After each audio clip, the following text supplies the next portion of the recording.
Boa noite, estou começando aqui a gravar o vídeo de revisão do nono ano de Geografia, certo? Aí eu tô aqui tentando ver as partes mais importantes aí, aqui para vocês, certo? Então, aqui tem um ponto, né? Um ponto aqui principal, que é aqui na página 157. Página 157, certo? Que é do capítulo, se não me engano, é o capítulo 13, União Europeia, certo? Capítulo 13, União Europeia, página 157. Aí você vai ler isso aqui, ó. Você vai ver isso aqui, a história da União Europeia, né? Você vê aqui os países que fazem parte, né? Como foi fundado em 1950. Os países que fizeram parte logo foi França, Alemanha, Itália, Bélgica. É claro que você não vai decorar esses nomes tudinho, né? Leia, tente entender da melhor forma possível. 1957 se transformou, no caso, a Comunidade Econômica Europeia, né? Ela se transformou numa área de circulação de mercadorias também, serviços e pessoas e capitais. Porque no início ela era baseada somente no aço e no carvão, né? Aí depois começou a vender outras mercadorias, serviços, tal e tal, né? Enfim, investimentos em setores nos países vizinhos, tanto um como o outro investiam. Em 1973, a Dinamarca, a Irlanda e o Reino Unido ingressam na Comunidade Econômica Europeia, né? Que hoje a gente chama de União Europeia. E aí você vê o percurso todinho, até 2020, que foi a saída da Inglaterra, né? Do bloco europeu, entendeu? Aí você vai mais para frente um pouco aqui, você vai um pouquinho mais para frente, deixa eu só dar uma pausazinha aqui. Olha, outro ponto que eu quero mostrar para vocês é essa parte aqui, ó. A crise dos refugiados na União Europeia, né? A União Europeia é um conjunto de países, né? Que fazem parte disso aí. Gente, deixa eu dar uma pausazinha aqui, gente. Oh, meu Deus. Sozinho, gente, aqui no sítio aqui, sabe? Aí eu tinha botado os cachorros ali, eles ficam só perturbando, vindo pra cá e atrapalhando a gente. Pensa no porra ruim. Sim, continuando aqui, né? Então, sim, a crise dos refugiados, né? A crise dos refugiados na União Europeia é o seguinte, ó.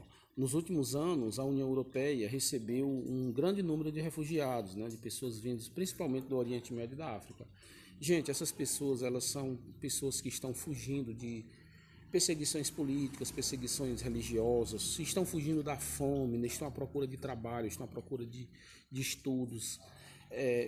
Em qualquer local da Europa é melhor do que esses lugares, né? A África, muita fome, Oriente Médio, guerras, guerras e guerras, sem contar que grande parte do Oriente Médio também tem muita pobreza, certo? Então esse povo vai à procura disso, né? Paz, refúgio, ou melhores condições de vida, estudar, eles querem isso, né? Gente, um pontinho bem aqui que vocês devem examinar é aqui, ó. Na página 162 tem aqui a continuação no caso da 161, que fala da crise dos refugiados. Aí a gente tem aqui, conheça quais são os principais países de origem dos refugiados, né? A Síria, o Afeganistão, a Eritreia, a Somália, a Nigéria, a Ucrânia. No caso aqui a Ucrânia, gente, esse conteúdo ele é bastante atual, inclusive nós estamos tendo uma guerra, né, lá entre a Rússia e a Ucrânia. Olha, a invasão do território ucraniano, território da Ucrânia, pelas tropas russas, que teve início em fevereiro de 2022, desencadeou um intenso deslocamento de pessoas. Em menos de 3 meses de conflito, cerca de 12 milhões, meu Deus, 12 milhões de ucranianos fugiram da sua terra natal, buscando abrigo principalmente nos países vizinhos, como a Polônia, a Eslováquia, a Hungria, a Romênia. Gente, pelo amor de Deus, isso é terrível, né? Essa guerra que está acontecendo na Ucrânia. Vamos aqui dar uma pausinha. Olha, gente, aqui você agora vai para o capítulo 14, que é na página 166. Você examina isso aqui, ó. O imperialismo e geopolítica, a Europa no mundo. Entre o início do século XIX e o começo do século XX, a Europa se manteve no centro do poder econômico mundial e também cultural, né? É um poder econômico e cultural mundial, exercendo grande hegemonia em relação ao resto do mundo. Fatores como acelerado crescimento econômico e a adoção de uma política territorial expansionista contribuíram diretamente para a supremacia dos grandes impérios europeus. Gente, esses países, por exemplo, a Inglaterra, a França, a Alemanha, esses países dividiram a África. Eles dividiram o continente africano, assim como também o continente asiático, e começaram a colonizar de uma forma não escravocrata, né, mas de uma forma exploratória no sentido de recursos minerais, recursos naturais, né, da região, como petróleo, gás, algodão, seda, a venda também de produtos europeus que iam para lá. Então, a exploração, o processo de colonização nessa época de imperialismo europeu, ele foi baseado nessa questão, né, na busca pelos recursos e na busca por um mercado de consumo. Tanto o mercado de fornecimento de matéria, né, como também o mercado de consumo de produtos europeus, já que a Europa estava superproduzindo os seus produtos, né? Depois da Revolução Industrial, pouco tempo depois, eles começaram esse processo, né? Gente, ainda comentando aqui sobre esse início aqui, gente, o período histórico marcado pela exploração, né, da Europa, que foi justamente no início do século XIX e início do século XX, esse período serviu, gente, para mostrar para o mundo o eurocentrismo europeu, né? Mostrar para o mundo que a Europa queria ser um modelo seguido por todos os países, né? E esses países que estavam sendo colonizados por eles. E a grande questão disso, gente, é essa formação cultural, essa expansão cultural europeia de modelo, né, cultural para o mundo, também estava embasando o sistema capitalista, estava selando, fazendo com que o sistema capitalista fosse seguido em todo o resto do mundo, não somente na Europa, né? Esse ponto que eu acabei de observar, né? Essa parte da a dominação cultural, a questão do eurocentrismo, mostrar para o mundo que a Europa estava sendo o centro do mundo e que deveria ser seguido pelo resto do mundo, está aqui na página 168, né? Gente, um pontinho que vocês têm que olhar, essa parte aí na 171, que é o cenário geopolítico atual. Mostra aí as transformações ocorridas no cenário geopolítico. Gente, a Europa ela vem sendo redesenhada durante um bom tempo, aí, uns 100 ou 150 anos, que a Europa vem sendo redesenhada, né? Desde a época da unificação da Alemanha e da Itália, da Primeira Guerra Mundial, Segunda Guerra Mundial, a Guerra Fria. Todo esse período aí, ele vem fazendo com que o mapa europeu ele seja remodelado, né? Apesar de tudo, nós temos ainda três polos, né? Atualmente o mundo ele tem três polos, né, de domínio, né? Domínio econômico, né? De mercado, de consumo, de fornecimento, que é os Estados Unidos, a União Europeia e o Japão, né? A gente tem aqui de vermelhinho, né, a China, né? Potência mundial em ascensão, né? A China está de vermelhinho aí para deixar claro que a China está nesse meio aí, né? Aqui no livro não está deixando claro que a China é um polo, né? Mas a gente pode dizer que a China está dentro de um polo asiático, né?